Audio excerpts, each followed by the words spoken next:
#1 in the mornings. King 5 News on Kong starts now.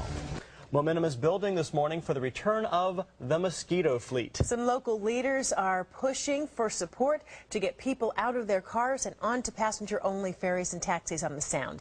King 5's Tanya Mosley is following this. She's live from West Seattle with the details for us this morning. Tanya? Good morning, Joyce. Well, it's no secret that traffic is a major issue for our area. That's why King County and other leaders are pushing for passenger ferry service as well as water taxis like the one here behind me in West Seattle.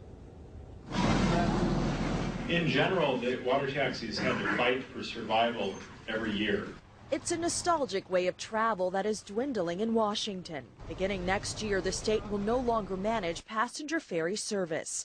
Regional governments like King County are now discussing ways to take on what officials argue is still a viable way of travel. We need an approach that is very bold, and we need one that answers the questions on how we're going to fund these routes. The Cascadia Center for Regional Development is pushing for routes throughout the Puget Sound from Tacoma to Des Moines, along with routes in the North Sound.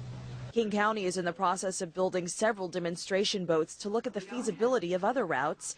Advocates say the return of the mosquito fleet is a logical way to reduce traffic congestion. The opportunities are really endless. Our history shows us that. Now, King County has put together what's called a ferry district. They are now taking over the route from Vashon to Seattle, and they're also going to make water taxi service like the one here behind me year-round.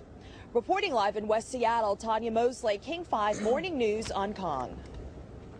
Tanya, thanks. Might not be a bad day to hit the water. Looks like a